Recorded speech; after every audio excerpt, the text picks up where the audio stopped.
میں نے جرم کیا کہ جب تعلیمی اداروں سے بے دخل کیا، میں نے جرم کیا کہ جب رسم و رواج کا پابند کیا، اور میں نے جرم کیا جب تم نے بندے ماترم پڑھنا لازمی قرار دیا۔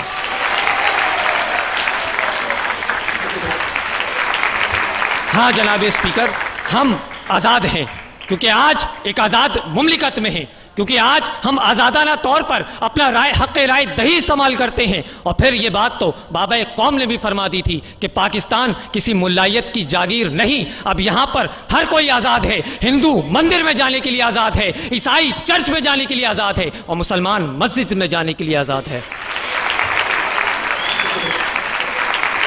چند اشعار تمہارے لیے کہ صرف چند لوگوں نے حق تمہارا چھینا ہے، خاک ایسے جینے پر یہ بھی کوئی جینا ہے، بے شعور بھی تم کو بے شعور کہتے ہیں، سوچتا ہوں یہ ناداں کس ہوا میں رہتے ہیں، ہے قصیدہ گو فکر یہی جن کو، ہاتھ میں علم لے کر تم نہ اٹھ سکو گے لوگوں، کب تلک یہ خاموشی زندگی سے بیگانوں، اے 16 کروڑ انسانوں، اے 16 کروڑ انسانوں۔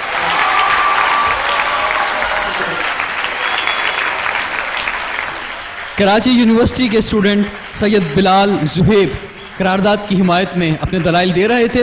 اس سے پہلے کہ میں نیکسٹ مقرر کو بلاؤں، ہمارے ساتھ اس وقت آرٹس کونسل گورننگ باڈی کے ایک اور ممبر اور ENT سرجن ڈاکٹر کیسر سجاد موجود ہیں۔ سر آپ سے ریکویسٹ کریں گے کہ اسٹیج پہ تشریف لائیں۔ اور اب ہم یہاں پر بلانا چاہیں گے اردو یونیورسٹی سے امرین تبسم۔ جناب صدر، میرے نزدیک یہ قرارداد محض جذباتیت پر منحصر ہے، تلخ حقائق سے چشم پوشی ہے اور اس خوش فہمی کا مظہر ہے، اور میری قوم کو اسی جذباتیت میں جذباتی نعروں نے اس مقام پر پہنچا دیا ہے کہ آج پھر ہماری حکومتیں IMF اور ورلڈ بینک کے سامنے کشکول لیے کھڑی ہیں۔ یہ حقیقت ہے، اور حقیقت سے منہ موڑ کر جذباتی باتیں کرنا میرے مخالفین کا طور طریقہ ہو سکتا ہے، مگر میرا نہیں۔ یہ حقائق روز روشن کی طرح ہر باشعور، سمجھدار اور درد مند دل رکھنے والے پر آیا ہے کہ ملک کی معیشت آج کہاں کھڑی ہے۔ ایک طرف اقلیت کی عیاشیاں ہیں، دوسری طرف عوام کی خودکشیاں ہیں، مائیں اپنے حمل اور باپ اپنے ہاتھوں سے اپنی نسل ضائع کر رہے ہیں۔ جس باپ نے بھوک اور بے روزگاری کے ہاتھوں پاگل ہو کر اپنے ہی بچے دریائے راوی میں پھینک دیے، اس کے لیے گنگا، جمنا اور راوی میں کیا فرق ہوگا؟ لگاؤ، تم آزادی کے نعرے لگاؤ اور ان نعروں سے ہمیں بہلاؤ۔ میں اگر بھوک کی شدت کا گلا کرتا ہوں، تم عقیدوں کے غبارے مجھے لا دیتے ہو، میرے ملبوس کے پرہول شگافوں کے عوض کتنی تقدیس سے فرمانے حیا دیتے ہو۔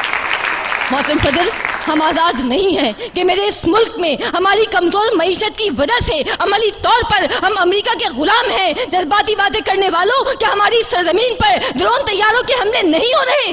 صلاحیت رکھنے کے باوجود ہماری جرت نہیں، ہماری بھوک، ہماری غربت، ہماری کمزور معیشت ان طیاروں کو گرانے سے روکے ہوئے ہے۔ محترم صدر، یہ کس قسم کی آزادی کی بات کر رہے ہیں جہاں لوگ بھوکے، بے روزگار، بے آسرا اور بے اماں ہیں؟ نام رکھا ہے اسلامی جمہوریہ پاکستان، دین ہے اسلام، قومی اسمبلی کے باہر لکھا ہے کلمہ طیبہ اور میراثی فن کرتے ہیں مغربی جمہوریت کا۔ خبروں، رپورٹوں اور تبصروں کی بیساکھیوں پر چلنے والے یہ دانشور نہیں جانتے کہ جمہوریت کی اس چند گھروں تک محدود رکھیل اور داشتہ نے کتنے گھر اجاڑ دیے۔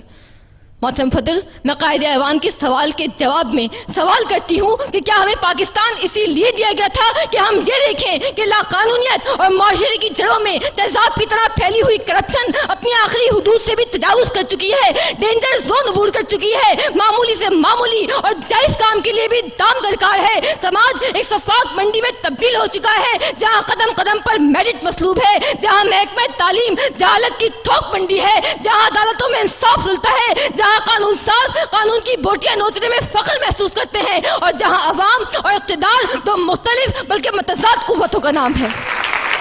ملک کی آزادی پر بات کرنے سے پہلے ضروری ہے کہ اسے ملک بنایا جائے، اور اسے ملک بنانے کے لیے ضروری ہے کہ سب سے پہلے محدود اقلیت کے ہاتھوں سے اس کا ناجائز قبضہ چھڑوایا جائے اور اقتدار عوام کو واپس دلایا جائے۔ مجھے امید ہے کہ تمام حقائق کو مد نظر رکھتے ہوئے یہ باشعور ایوان اس قرارداد کو مسترد کر دے گا۔